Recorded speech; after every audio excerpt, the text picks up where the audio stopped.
ತಾಲೂಕಾ ಅಧ್ಯಕ್ಷರಾಗಿರ್ತಕ್ಕಂಥ ಸಿದ್ಲಿಂಗ್ ಪೂಜಾರಿ ಅವರು ಈ ಎಲ್ಲ ಮುಖಂಡತ್ವೊಳಗೆ ಇವತ್ತಿನ ಪ್ರೆಸ್ ಮೀಟ್ ಕರೆಯಲು ಕಾರಣ ಅಂದ್ರ ಇದೇ ಡಿಸೆಂಬರ್ ಚಳಿಗಾಲ ಅಧಿವೇಶನ 8 ತಾರೀಕು ಪ್ರಾರಂಭ ಆಕತಿ. 8ನೇ ತಾರೀಕು ಪ್ರಾರಂಭ ಆಗಿರ್ತಕ್ಕಂಥ ಚಳಿಗಾಲ ಅಧಿವೇಶನದಾಗ ನಾವು ಕೂಡ ನಮ್ಮ ಶಶಿಕಾಂತ್ ಗುರೂಜಿ ಅವರ ನೇತೃತ್ವದಲ್ಲಿ ಇದೇ ಡಿಸೆಂಬರ್ 11ನೇ ತಾರೀಕು ನಾವು ಕೂಡ ಪ್ರತಿಭಟನೆಯನ್ನು ಇಟ್ಕೊಂಡಿದೀವಿ. ಭಾಗದಾಗ ರೈತರ ಮಿನಿಮಮ್ 2 ಎಕರೆ 3 ಎಕರೆ ಬೆಳೆದ್ರಪ್ಪ ಅಂದ್ರ ಒಂದು 4 ಎಕರೆ 5 ಎಕರೆ ಬೆಳಿತಕ್ಕಂಥ ಸಾಮಾನ್ಯ ರೈತರು ಕೂಡ ಇವತ್ತು ಹಾವೇರಿ, ಬೆಳಗಾವಿ, ಬಾಗಲಕೋಟೆ ಈ ಸುಮಾರು 7-8 ಜಿಲ್ಲೆ ಒಳಗ ಇಡೀ ರಾಜ್ಯದಾಗ ಇವತ್ತು ಮೆಕ್ಕೆಜೋಳವನ್ನ ನಾವು ಜಾಸ್ತಿ ಬೆಳಿತೀವಿ ಕರ್ನಾಟಕದವ್ರು. ಹೀಗಾಗಿ ಮಿನಿಮಮ್ ಇಲ್ಲಪ್ಪ ಅಂದ್ರು ಒಂದು 100 ಚೀಲ ಆದ್ರೂ ಸರ್ಕಾರ ಖರೀದಿ ಮಾಡಬೇಕು ಅನ್ನುವಂಥದ್ದನ್ನ ಕರ್ನಾಟಕ ರಾಜ್ಯ ರೈತ ಸಂಘ ಈಗ ರಾಜ್ಯ ಸರ್ಕಾರಕ್ಕೂ ಒತ್ತಾಯ ಮಾಡ್ಬೇಕು. ಏನ್ 25ಕ್ಕೆ ಬಂದ್ರಿ ಅದು ಸಾಲ ಒಂದು ಟನ್ ಕಬ್ಬಿಗೆ ಏನ್ ಗೋರ್ಮೆಂಟ್ ಇತ್ನಾಲ ಸ್ಪ್ರೀಟ ಅಬಕಾರಿ ಖಾತೆ ಮೇಲೆ ಒಂದ್ ಟನ್ನಿಗೆ 5,000 ಹೋಗ್ತತಿ. ರಾಜ್ಯ ಸರ್ಕಾರಕ್ಕ ಮತ್ತು ಕೇಂದ್ರ ಸರ್ಕಾರಕ್ಕೆ 5,000 ಟ್ಯಾಕ್ಸ್ ಹೋಗತಿ. ಅದ್ರೊಳಗಿಂದು ಕೂಡ 1,000 ರೂಪಾಯಿ ಕೊಡ್ಬೇಕನ್ನುವಂತ ಒತ್ತಾಯ ಕೂಡ ಇವತ್ತ ನಮ್ಮ ತಕ್ಷಣ ಜಿಲ್ಲಾಡಳಿತ ಮತ್ತು ಶುಗರ್ ಕಮಿಷನರ್ ತಾವೆಲ್ಲ ಕೂಡ ತಕ್ಷಣ ಕಬ್ಬಿನ ಬಿಲ್ಲನ್ನ ವಸೂಲಿ ಮಾಡಿ ರೈತರಿಗೆ ಮುಟ್ಟಿಸ್ತಕ್ಕಂಥ ಕೆಲಸ ಇವತ್ತ ಸರ್ಕಾರ ಕೂಡ ರಾಜ್ಯದ ಮುಖ್ಯಮಂತ್ರಿ ಮಾಡಬೇಕು ಅನ್ನುವಂತ ಶುಗರ್ ಮಂತ್ರಿ ಶಿವಾನಂದ ಪಾಟೀಲ್ ಕೂಡ ಮಾಡ್ಬೇಕು ಅನ್ನುವಂತ ಒತ್ತಾಯ. ಸರ್ಕಾರ ಅಧಿಕಾರಿಗಳು ಇಟ್ಕೊಂಡು ಹೆಂಗ್ ಇವತ್ತು ಕೃಷಿ ಇಲಾಖೆಯನ್ನು ನಡೆಸಲಿಕ್ಕೆ ಸಾಧ್ಯತೆ? ನಮ್ಮ ಜಿಲ್ಲೆ ಒಳಗೆ 25 ಮಂದಿ ಇದಾರ. ಇಲ್ಲೇ ಜಿಲ್ಲೆ ಒಳಗ 500 ಮಂದಿ ಸಿಬ್ಬಂದಿ ಬೇಕು. 25 ಮಂದಿ ಇದ್ರ ಇವತ್ತ ರೈತರನ್ನ ಬೆಳೆಗಳನ್ನ ರಕ್ಷಣೆ ಮಾಡ್ಲಿಕ್ಕೆ ಸಾಧ್ಯತೆ, ಭೂಮಿ ರಕ್ಷಣೆ ಮಾಡ್ಲಿಕ್ಕೆ ಸಾಧ್ಯತೆ ಎಂದೂ ಸಾಧ್ಯ ಇಲ್ಲ. ಈ ಸಲ ಅಧಿವೇಶನದಾಗ ರಾಜ್ಯದ ಮುಖ್ಯಮಂತ್ರಿ ಕೂಡ ಕೃಷಿ ಇಲಾಖೆಯನ್ನು ಸದೃಢಗೊಳಿಸಬೇಕು.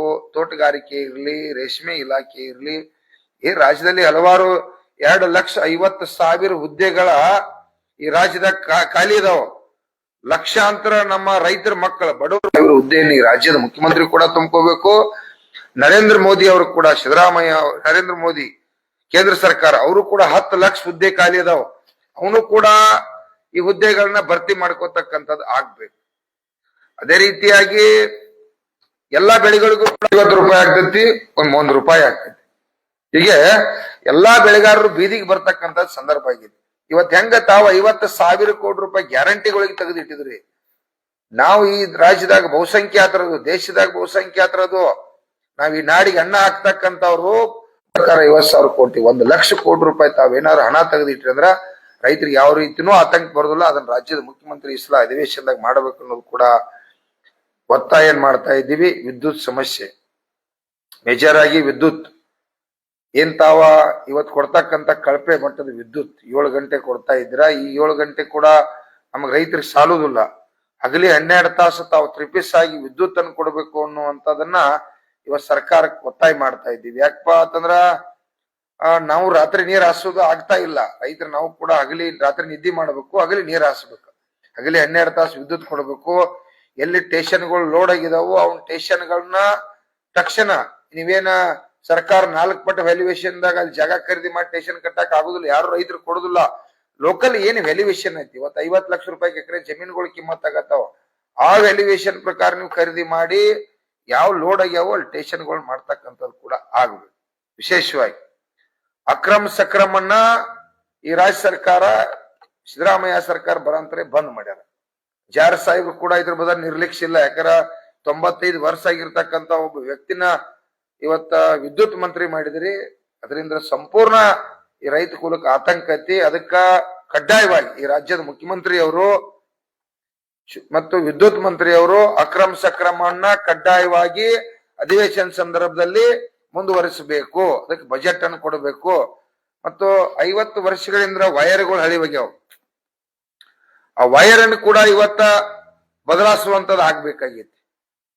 ಅದನ್ನ ಬದಲಾಯಿಸಿ, ಯಾಕಂದ್ರೆ ಕಂಬ ವೈರ್ ಹಳಿವೆಲ್ಲ ಬದಲಾಯಿಸಿ ಆ ಜನರಿಗೆ ಇವತ್ತು ಅನುಕೂಲ ಮಾಡ್ತಕ್ಕಂಥದ್ದು ಕೂಡ ಆಗ್ಬೇಕು. ಅದನ್ನ ಆಕ್ಸಿಡೆಂಟ್ ಆಗತ್ತಾವ, ಅನಾಹುತ ಆಗತ್ತಾವ, ಕಬ್ಬುಗಳು ದಿವಸ 1000 ಎಕರೆ ಕಬ್ಬು ಈ ರಾಜ್ಯದಲ್ಲಿ ಸುಡಾತಾವು, ಬೆಳೆ ಹಾನಿ ಆಗತ್ತತಿ.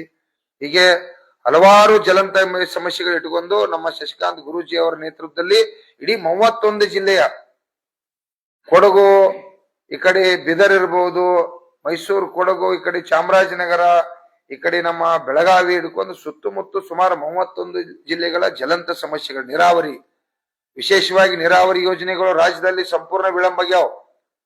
ಇವತ್ತು ಆಲ್ಮಟ್ಟಿ ಮೇಲಕ್ಕೆ ಎತ್ತರಕ್ಕೆ ಏರಿಸಿರ್ಬೋದು, ತುಂಗಭದ್ರಾ ಅಣೆಕಟ್ಟ ಇವತ್ತು ಕಟ್ಟಡ ಕ್ರ್ಯಾಂಕ್ ಆಗಿರ್ಬೋದು, ನಮ್ಮ ಹಿಡಕಲ್ ಜಲಾಶಯ, ದುಗ್ದಾ ಜಲಾಶಯ, ಇಡೀ ರಾಜ್ಯದಲ್ಲಿ ಇರ್ತಕ್ಕಂಥ ಡ್ಯಾಮ್ಗಳೆಲ್ಲ ಆಗ್ಯಾವು.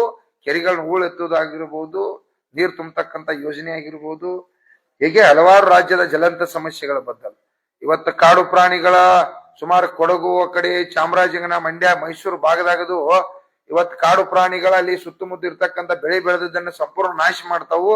ಮತ್ತೆ ಅಲ್ಲಿ ಇರ್ತಕ್ಕಂಥ ರೈತರು ಕೂಡ ಕೆಲವು ಕಾಡು ಪ್ರಾಣಿಗಳ ಸಂಪೂರ್ಣ ಆ ಬೆಳೆಯನ್ನ ನಾಶ ಮಾಡ್ತಾರೋ ಅವ್ರಿಗೂ ಕೂಡ ಪ್ರಾಣಹಾನಿ ಆಗ್ತಕ್ಕಂಥದಕ್ಕೆ ಅಂತ ಕುಟುಂಬಗಳಿಗೆ 50 ಲಕ್ಷ ರೂಪಾಯಿಯನ್ನ ಇವತ್ತ ಸರ್ಕಾರ 50 ಲಕ್ಷ ರೂಪಾಯಿ ಯಾರ ಬೆಳೆ ಹಾನಿ ಆಗ್ತತಿ, ಅವ್ರು ಯಾರ ಅನಾಹುತ ಆಗಿ ಕಾಡು ಪ್ರಾಣಿಗಳಿಂದ ಹಾನಿ ಆಗ್ತಾರೋ ಅಂತವ್ರಿಗೆ 50 ಲಕ್ಷ ರೂಪಾಯಿ ಕೂಡ ಪರಿಹಾರ ಕೊಡ್ಬೇಕು ಅನ್ನುವಂಥದ್ದು. ಬಗರ್ ಹುಕುಂ ಸಮಸ್ಯೆ, ಅರಣ್ಯ ಇಲಾಖೆ ಸಮಸ್ಯೆ, ಹೀಗೆ ಎಲ್ಲಾ ರಾಜ್ಯದ ಹಲವಾರು ಜಲಂತ ಸಮಸ್ಯೆ. ಹಳ್ಳಿಗಳಿಗೆ ರಸ್ತೆ ಇಲ್ಲ.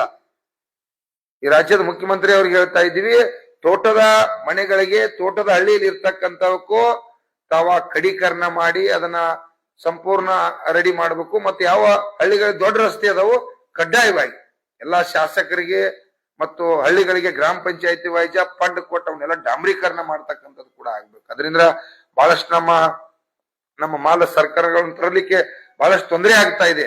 ಅದಕ್ಕಾಗಿ ನಮಗೆ ಬಹಳ ಕಷ್ಟ ಇದೆ. ಸರ್ವೆ ನಂಬರ್ ಒಂದ ರಸ್ತೆಗಳು ಆಗ್ಬೇಕು. ಈ ರೀತಿ ಇವತ್ತು ರಾಜ್ಯ ಸರ್ಕಾರ ಹಲವಾರು ಜಲಂತ ಸಮಸ್ಯೆಗಳ ಬದಲು ಇಟ್ಟುಕೊಂಡು ಡಿಸೆಂಬರ್ 11ನೇ ತಾರೀಕು 31 ಜಿಲ್ಲೆಯಿಂದ ಲಕ್ಷಾಂತರ ಜನ ರೈತರು ಭಾಗವಹಿಸಬೇಕಂತ ಈಗಾಗಲೇ ನಾವು ಕರೆ ಕೊಟ್ಟಿದ್ದೀವಿ. ತಾವೆಲ್ಲ ನಾಡಿನ ಎಲ್ಲಾ ರೈತರ ಮತ್ತು ನಾಡಿನ ರೈತರ ಎಲ್ಲಾ ಪರಮ ಪೂಜ್ಯರ ನೇತೃತ್ವದಲ್ಲಿ ಏನು ಹೋರಾಟ ನಡೀತಾ ಇದೆ, ಆ ಹೋರಾಟಕ್ಕೆ ನ್ಯಾಯವಾದಿಗಳು ಕೂಡ ಭಾಗವಹಿಸ್ತಾ ಇದ್ದಾರೆ. ಎಲ್ಲರೂ ಕೂಡ ಪಕ್ಷಾತೀತವಾಗಿ ಹಲವಾರು ಸಂಘಟನೆಗಳು ಕೂಡ ಇಲ್ಲಿ ಭಾಗವಹಿಸತಾವು. ತಮ್ಗೆಲ್ಲ ಮುಕ್ತವಾಗಿ ಅವಕಾಶ ಐತಿ. ಡಿಸೆಂಬರ್ 11ನೇ ತಾರೀಕ ಬೆಳಗಾವಿ ಸುವರ್ಣಸೌಧ ಗಾರ್ಡನ್ ನಲ್ಲಿ ವೇದಿಕೆ ಕೊಟ್ಟಿದ್ದರು. ರಾಜ್ಯದ ಮುಖ್ಯಮಂತ್ರಿ ಅವರು ಅಲ್ಲಿ ಬಂದ ನಮ್ಮ ಸಮಸ್ಯೆಯನ್ನ ಬಗೆಹರಿಸುವವರೆಗೆ ನಮ್ಮ ಹೋರಾಟ ಮುಂದುವರಿತೈತಿ. ಆ ಹೋರಾಟಕ್ಕ ಲಕ್ಷಾಂತರ ಸಂಖ್ಯೆಯಲ್ಲಿ 31 ಜಿಲ್ಲೆಗಳಿಂದ ನನ್ನ ರೈತರು ಭಾಗವಹಿಸಬೇಕು. ಯಾಕಂದ್ರೆ ಮಂಡ್ಯ, ಮೈಸೂರ, ಇವತ್ತು ಕೊಡಗು, ಚಾಮರಾಜನಗರ, ಬೀದರ, ಈ ಕಡೆ ರಾಯಚೂರ ಮತ್ತು ಹಾವೇರಿ, ಚಿತ್ರದುರ್ಗ, ದಾವಣಗೆರೆ, ಇಡೀ ರಾಜ್ಯದಿಂದ 31 ಜಿಲ್ಲೆಗಳಿಂದ ನನ್ನೆಲ್ಲಾ ರೈತ ಬಂಧುಗಳು ತಾವು ಲಕ್ಷಾಂತರ ಸಂಖ್ಯೆಯಲ್ಲಿ ಭಾಗವಹಿಸಿ ಈ ಕಾರ್ಯಕ್ರಮವನ್ನ, ಇದು ರೈತರ ಆರ್ಥಿಕತೆಗಾಗಿ, ಭದ್ರತೆಗಾಗಿ, ರಕ್ಷಣೆಗಾಗಿ ರೈತರ ಆತ್ಮಹತ್ಯೆ ಮಾಡ್ಕೋತಾರೋ. ಇದೆಲ್ಲ ಆತ್ಮಹತ್ಯೆ ನಿಲ್ಬೇಕಪ್ಪ ಅಂದ್ರ ಯಾವ ಸರ್ಕಾರಗಳು ನಿಲ್ಸುದಿಲ್ಲ. ಅವ್ರಿಗೆ ಯಾರಿಗೂ ಕೂಡ ನಿಮ್ಮ ನೋವು ಗೊತ್ತಾಗ್ತಾ ಇಲ್ಲ. ನಿಮ್ಮ ನೋವು ಅವ್ರಿಗೆ ಗೊತ್ತಾಗ್ಬೇಕಪ್ಪ ಅಂದ್ರ ಡಿಸೆಂಬರ್ 11ನೇ